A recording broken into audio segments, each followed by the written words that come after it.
Basic technical analysis principles are probably the biggest BS lie being told today. What do hedge funds think of technical analysis? Some of them love it and some of them hate it. And it's being told to you by a bunch of people Everybody else is looking at the same charts and the same fundamentals. who are manipulating you into thinking you can just draw a bunch of squiggly little basic lines and start making money trading. For me, in terms of my ability to make a decision, I prefer technical analysis.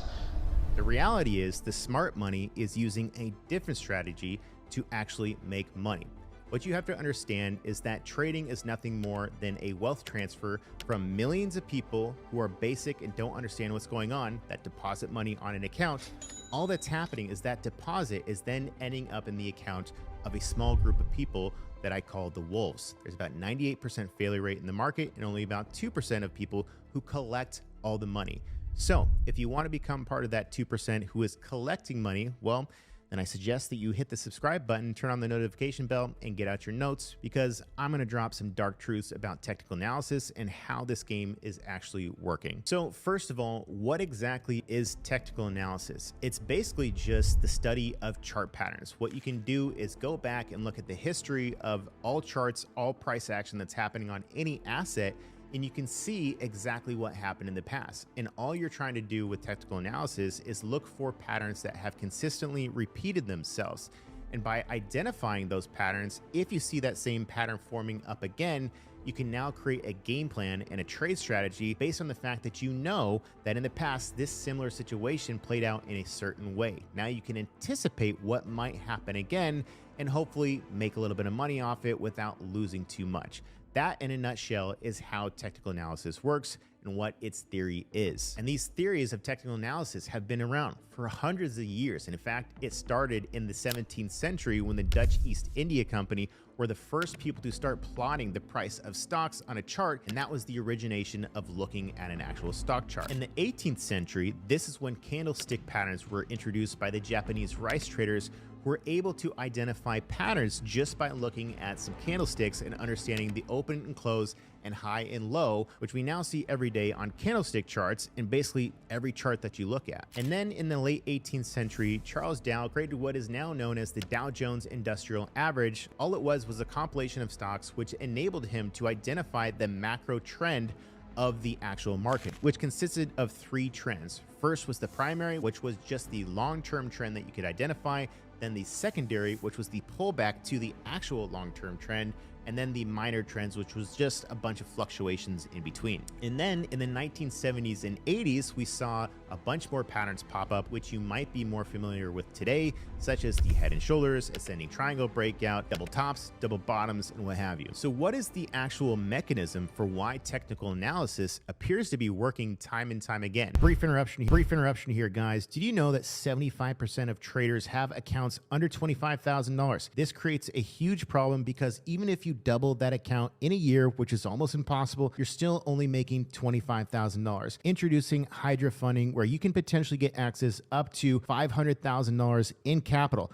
All you have to do, guys, is sign up for a challenge account, which is going to give you potentially access up to $500,000. And if you earn a 10% profit in this demo account without going into a 5% loss overall or a 4% loss in a day, you will then pass their evaluation phase and yes, get access to an account with the selected size account. And now, instead of trying to double a $10,000 account, you could potentially earn only 10% on a $100,000 account to earn the same level of profits. And the benefits of this are huge. Rather than risking your entire $10,000 on one account, you can use just $1,000 to potentially get access to $100,000 in capital. You can trade crypto, forex, stocks, CFTs, gold, oil, everything under the sun, all on MT4 and MT5. If you're interested, if you have an account under $25,000, like 75% of traders out there, you're not going to make any money with that account because it's too small. Get access to pro level funding and pro level capital with Hydra funding. Link's going to be below. Well, it all comes down to what is known as the self-fulfilling prophecy, where we begin with a belief, and our belief creates an expectation. Our expectations influence our actions or our behavior, and our actions and behavior influence the actual result or outcome based off of our actual behavior. So let's just take a look at the Bitcoin chart and see how the self-fulfilling prophecy based on technical analysis theory actually works out. So we have the beliefs, expectations, behavior, and results. And in this example, based off of technical analysis, the belief is that there is resistance at 19,621 plus or minus, okay? Now that creates an expectation that if price breaks out and pushes back up into that level, that there is going to be an area of what is called resistance. That means that there's going to be less buying pressure at that area. It's going to be increased selling pressure. There's also going to be a bunch of people who are taking profits in that area, or people who are going to begin to short sell in that area in expectation that price will come back down off of that level. So our expectations of that influences our behavior, which will create a bunch of selling pressure at that level. The result could be that we actually see a pullback off that level. So let's just take a look at the chart and see what happens.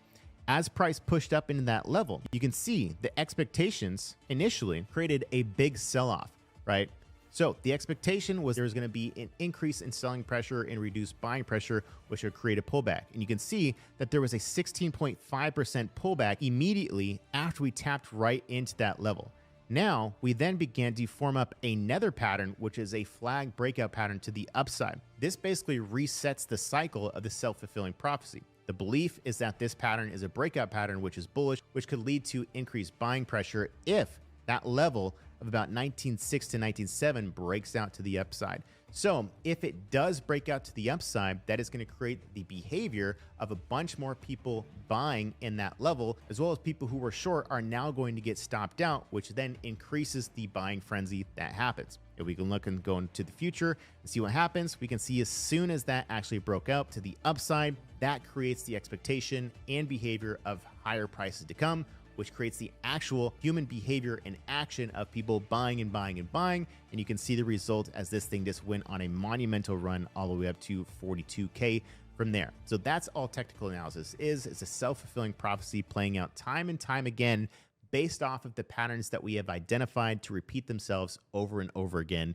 based off the technical analysis theory. The next thing we need to discuss are breakouts and breakdowns, which are for the most part also a lie and a way to manipulate you into believing that an all-time high breakout could lead to you becoming extremely wealthy. Well, if prices are down and suppressed for a while and you see a breakout to the upside and you're in the beginning of super cycle bull market, maybe that happens. But for the most part, this is the exit liquidity zone where big and smart money is actually making you believe that it's time to buy when they're actually manipulating you to buy so that they have someone to sell to. This was actually introduced by someone in the late 1800s to early 1900s known as Richard Wyckoff, who created the Wyckoff method. And he created something that was called the composite man. And this is a quote off the internet that says, "The composite man attracts the public to buy a stock in which he has already accumulated a sizable line of shares by making many transactions involving large numbers of shares, in effect, advertising his stock by creating an appearance of broad market or a market as a whole." Basically influencing people to think that this is the next big thing, this thing is blowing up, you should potentially buy as well. And then as soon as prices break out, all that is a big chunk of buy volume for that composite man or smart money to exit out of that position, okay? And we can see the actual schematic of the Wyckoff method here.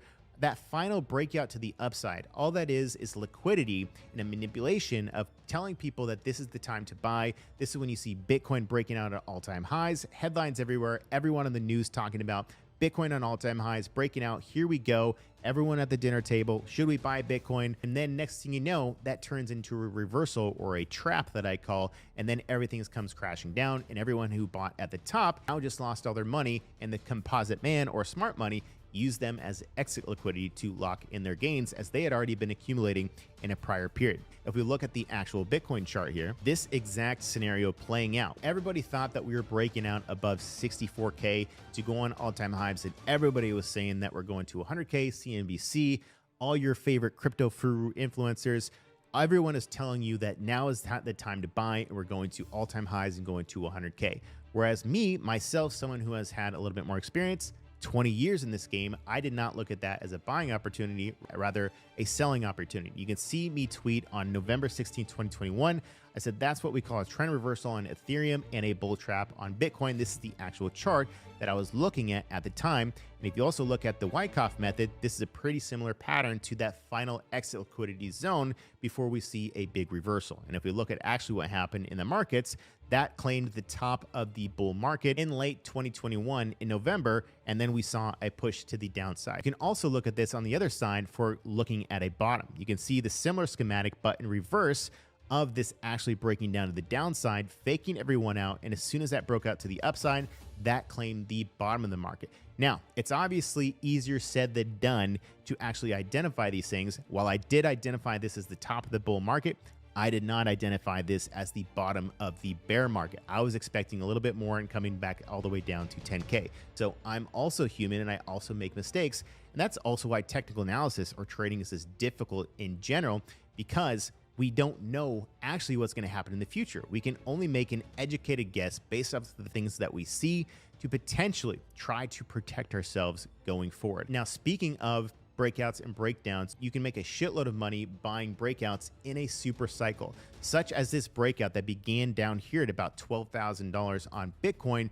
This is when I turned 20K into $1.7 million as the markets just absolutely ripped to the upside for the next 1.5 years. Then when I called this trap or Wyckoff end of the cycle exit liquidity zone here, I made $500,000 going short and long during the bear market. The most important thing that you have to understand when looking at technical analysis is the market moves in different cycles. And if you're using a strategy in a bull market, you can't use that same bull market strategy when the market shifts to a bear market. The problem is most people use one strategy, they're a one-trick pony, and they can only make money in a certain type of market. All bull markets come to an end, and typically, especially in crypto, you see 80 to 90% drawdowns after the bull market ends, and it usually wipes out everyone with them. So the most important thing that you need to do when it comes to trading is understand that this is a game of psychological manipulation.